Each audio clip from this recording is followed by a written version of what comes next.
Today we're going to the market together. A Saturday morning. The stalls are all set up. Color, noise, the smell of fresh things. All of it in slow, clear English. No exercises, no tests, just the market and English and a Saturday morning at your own pace. Close your eyes. Take a breath. Let's go. I'm Scott, and this is English with Scott. Welcome to the channel. Let's begin.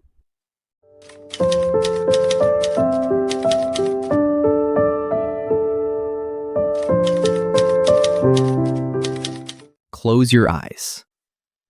Take a breath. Today we're going somewhere together. Not far, just down the road. To the market.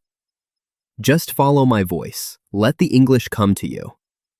It's a Saturday morning, late enough that the stalls are all set up, early enough that the best things are still there.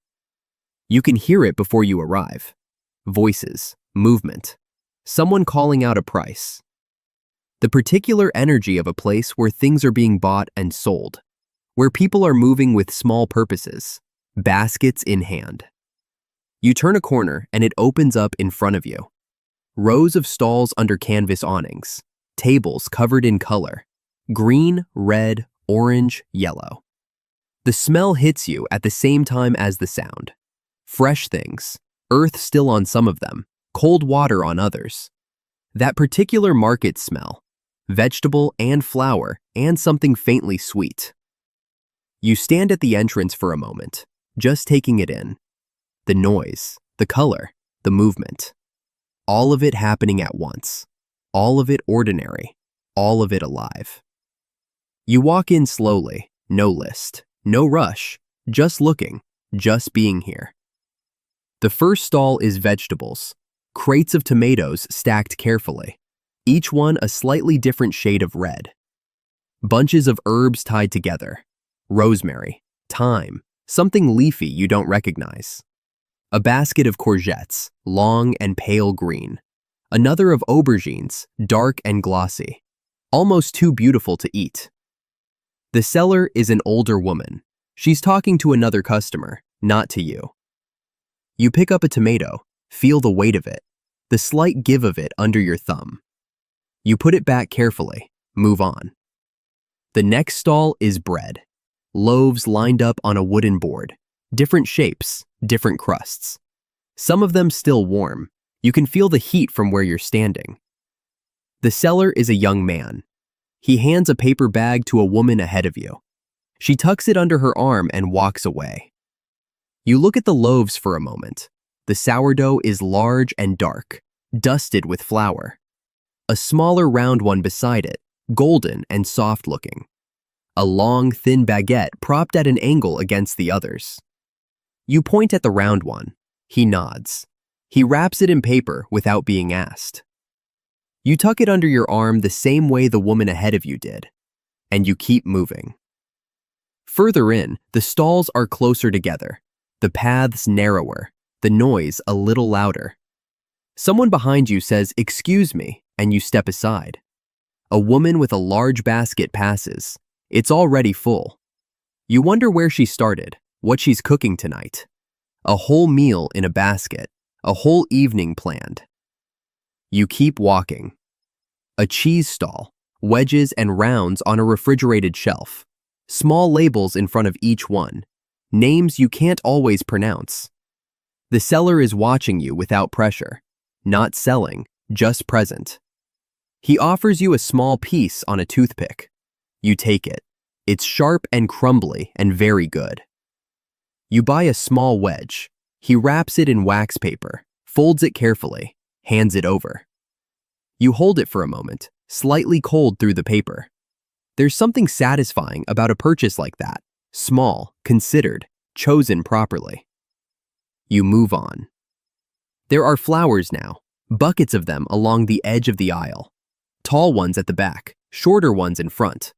Every color you can think of, and some you can't name. You stop in front of a bucket of yellow ones. Simple, almost aggressively cheerful. You buy 5. The seller wraps the stems in paper and ties it with a rubber band. You carry them loosely, the flowers facing upward. A woman walking past glances at them and smiles. You smile back. You don't know each other. It doesn't matter. That's one of the things about markets. They make strangers briefly familiar. A shared space, a shared purpose, a shared Saturday morning. You pass a stall selling olives, dozens of varieties in large metal tubs. Green, black, brown, wrinkled, smooth. Some with herbs floating in the oil, some with small red peppers. The seller sees you looking and offers a small plastic fork with one on it. You taste it, salty, a little bitter, very good. You buy a small tub, he seals it, puts it in a bag. Your basket is getting heavier now. Bread under one arm, flowers in one hand, bag with olives and cheese in the other. You feel pleasantly burdened, that feeling of carrying things you chose, things you wanted, different from the weight of things you have to carry. You pass a stall selling honey, jars of it in different shades, pale gold to deep amber, each one labeled with where the bees were. This valley, that hillside, those wildflowers. You pick one up and hold it to the light, the color moving slowly inside the glass. You buy the darkest one. It feels like a good decision. You find a bench at the edge of the market and sit for a moment. You watch the people moving through the stalls, everyone looking, everyone choosing, everyone carrying something. A man holds up 2 bunches of carrots, comparing them. A child pulls at her father's sleeve, pointing at something bright. 2 older men standing at a coffee cart, not looking at anything, just talking. The market moving around them like water around stones. You sit with it for a few minutes, just watching, just breathing it in. The noise, the color, the particular busyness of a Saturday morning. People living their small, ordinary, beautiful lives. All of them here for something. All of them briefly in the same place. You sit a little longer, not because you need to, just because it feels good to sit in the middle of all this, to be part of it without doing very much. You stand up eventually, walk back through the stalls toward the exit, past the tomatoes, past the bread, past the flowers still waiting in their buckets, past a stall you didn't get to, dried spices in small glass jars, colors you could look at for a long time, turmeric, paprika, something very dark and almost black. You make a note to come back next week and stop there first. You step out of the market and onto the street. The noise drops immediately behind you. The street feels quiet after that, ordinary after that richness of color and sound and smell. But you're carrying it with you now. The bread, the cheese, the flowers, the honey. The small yellow ones, still facing upward. You start heading home, the bag against your leg, the flowers in your hand. The morning still young enough to do something with, but in no hurry to decide what. Just walking, just carrying your Saturday morning home with you. Step by step, slowly. The market already behind you, already becoming a memory, a good one. Thank you for coming to the market with me today. I'll see you in the next one.